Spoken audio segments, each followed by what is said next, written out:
The following is brought to you in part by System Blue.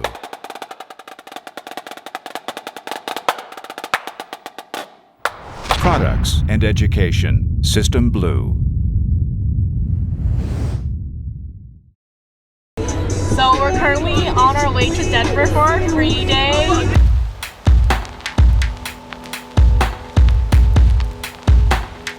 So pretty here. We're at Union Station. We're about to go to the rehearsal trumpet factory for a hot minute and play some $7,000 horns. And this little hole in the wall makes some of the best trumpets in the world.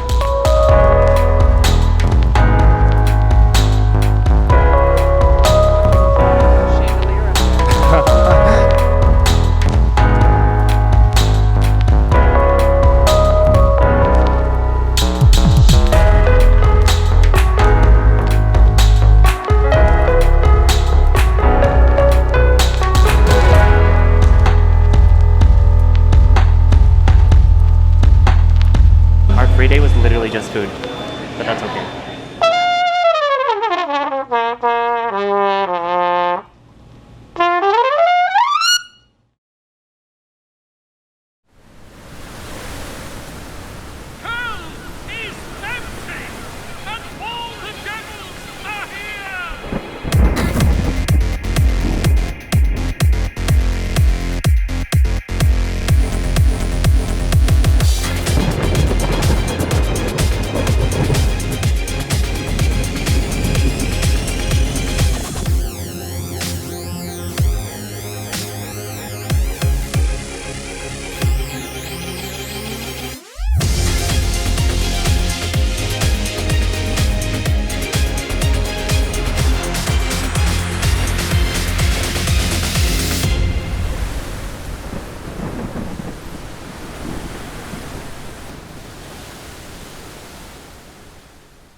Playing dirt as a part of our just technique program, it really helps build consistency with technique and timing.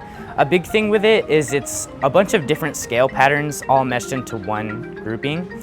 And so what you end up doing is you're trying to find a way to keep a consistent sound through each different pattern of the exercise.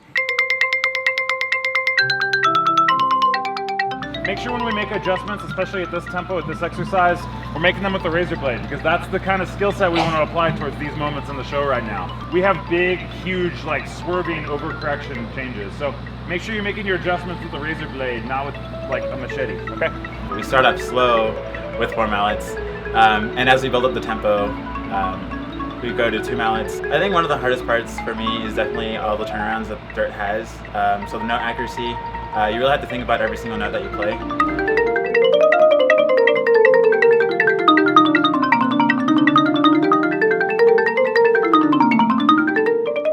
A big thing is playing in pods, and when we play the exercise but we split it into groups, and maybe one group will come in 2 beats later and then the other group will come in a whole bar later, and being able to use the timing of each group in order to fit it into each other's sound. So we're not necessarily playing the same thing at the same time, but we're playing the same rhythms and then using those rhythms to create a unified sound regardless of what notes we're on.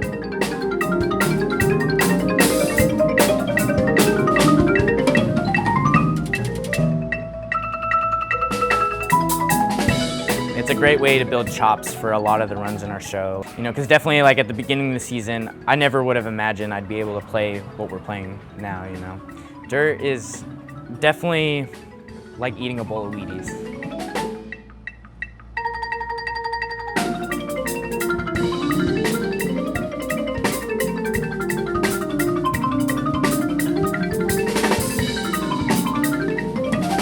Kevin, this is the secret behind dirt. Mustard, green peas. The secret behind dirt. Mustard, green peas. Chops. This gives you chops. Oh yeah. Mustard, green peas.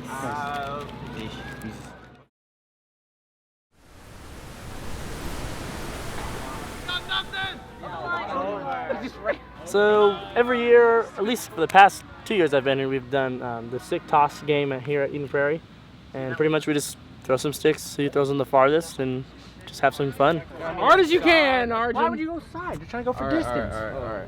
What's wrong with him? You get a What's good wrong bounce. with him? You got it. Arjun! Yes, you can! No, that was horrible. Hey, at least I didn't lose. Greg is the line. Oh my God!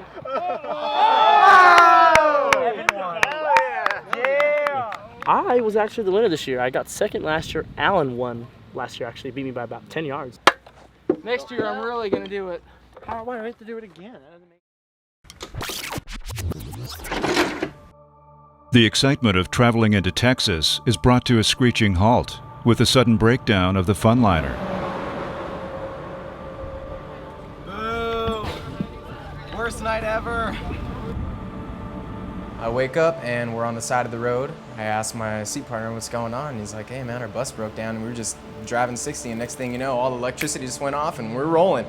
So we pull over to the side of the road, and everybody pitches in a little bit, throws the luggage on the SUV truck and on the RV. Okie dokie, off you go!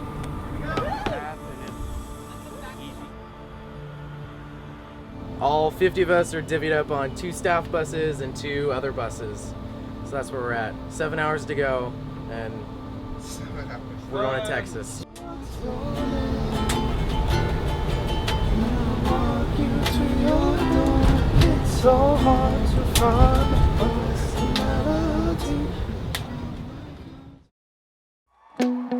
The 2016 Blue Devil program is a drum corps' interpretation of the Tempest. Throughout the show, we see characters, events, and themes that are told through the performers and their visual and musical responsibilities. So the first half of the opener is called Prospero, and that's about the storm starting to build up and Prospero's magic starting to come through. So we start off the show, there is a boat in the center, and then the boat is riding the waves, and you can just feel how the storm's kind of brewing. Prospero, who's actually characterized up on the prop in the background, begins to work his magic on the field on the water we're supposed to represent. And then as the wave goes, we start to break out and the waves get harder and harder. And we're kind of this really harsh ocean. We're representing this storm. After about 10 measures or so of rest, we walk out from behind the prop, and you see us coming from backfield. And it's kind of like you see the clouds rolling in from like a storm. And then we get there, and there's a big Spock shot into quarter note triplets on drum 4, which is like a strike of lightning, and then a bunch of thunder afterwards. Throughout the rest of the quad break, there's a bunch of really fast rhythms with highs and lows in the dynamics. And then we have this big split that goes across the 4 of us. So I play the first trumpet solo, and it's kind of in the background and it's out of time. As the intensity builds, Javier comes in with his solo, and it's the same theme, but it's in time, it's a lot more intense, and it's almost an octave higher.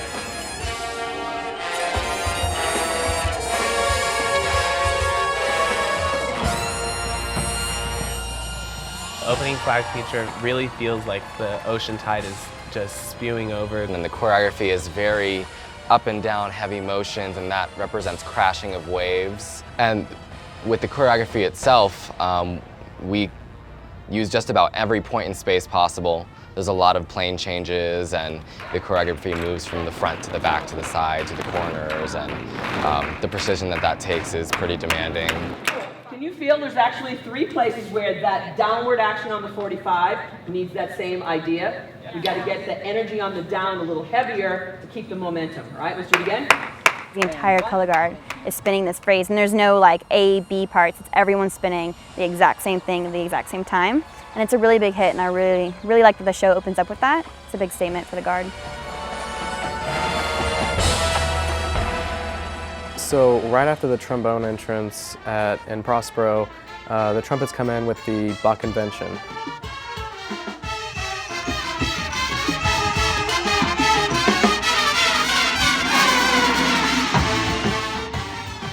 high brass have a little feature where we begin to row with our trombones as if we are rowing through the ocean, as if we are not only the wave but trying to stay atop of the wave. We're sprinting around this prop, trying to create this huge swirl of motion that just stops when we come back in with this huge powerful note that leads up into this very intense halt.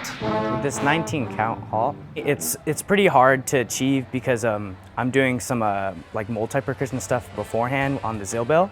Immediately after, I have to go back onto the xylo and play these 16th note runs, and it's kind of a difficult task because coming off of one instrument to the next instrument definitely has its own challenges.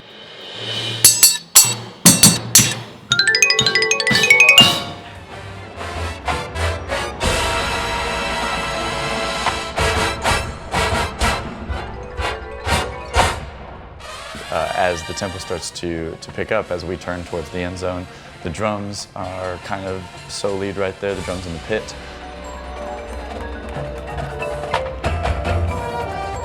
The mellophones pick back up, and trombones are all running through them. And then we turn around, stop, and that's when we play the halt. We call it the trombone 20.